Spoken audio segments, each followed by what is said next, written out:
Alors, en direct de la pesée Rising Star, le deuxième événement à se tenir qui aura lieu au Métropolis demain soir. Je suis en compagnie du demi-finaliste de l'événement, Stéphane Pelletier, ainsi que de son entraîneur, Jean-François Bacon. C'est la fierté de Val-d'Or qu'on a avec nous. Écoutez, qu'est-ce que ça vous fait d'être justement en demi-finale pour ce gala-là? Je suis bien content. Ça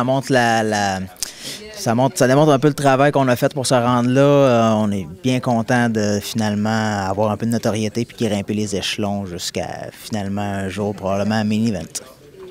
Excellent. Écoute, dernièrement, on a eu des bonnes nouvelles. On est allé faire des essais du côté de Ultimate Fighter. Qu'est-ce qui s'est passé à ce niveau-là, JF? Est-ce que tu peux nous en parler? Qu'est-ce qui s'est passé justement avant la décision qu'on a prise pour se rendre là, puis comment que ça a été là-bas? Ça s'est fait à la dernière minute, finalement. On a décidé ça. On servirait de bord sur Indienne.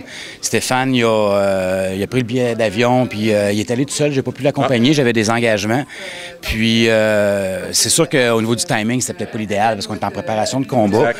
Mais finalement, c'est une opportunité qu'on considérait qui était importante à saisir. Puis Stéphane est allé, ça a bien été. On est content de l'expérience. Parce qu'on se croise les doigts qu'il fasse les finalistes finales, la sélection finale finalement.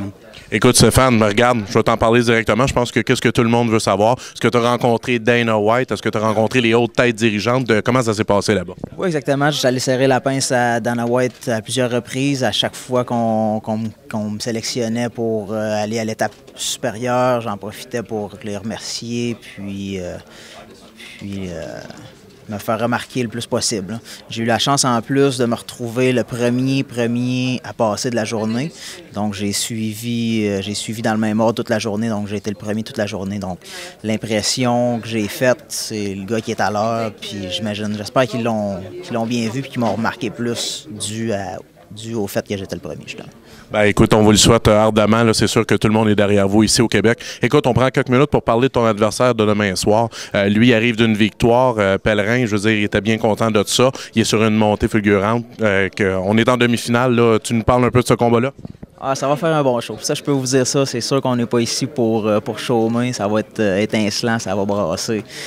Puis c'est sûr que comme préparation, on s'est basé sur un plan de match assez ouvert. On est prêt à tout comme adversaire. Écoute, ça ne peut pas rien faire d'autre que faire un bon show. Stéphane est au top de sa shape. Oui. Il va performer comme jamais. Tu parlais que Michael est sur une lancée, oui. Mais je pense que Stéphane, il a aussi un bon momentum derrière lui. Puis ça ne peut pas faire autrement que faire un bon spectacle. Puis, je suis convaincu que Stéphane va tirer son épingle du jeu. Excellent. Bien, messieurs, il me reste plus juste qu'à vous souhaiter la meilleure des chances pour l'avenir. Puis on souhaite vous revoir bientôt ici avec nous chez Fight World. Éric Aymard de la pesée de Fight World avec Stéphane Pelletier et Jean-François Bacon des Team Val-d'Or.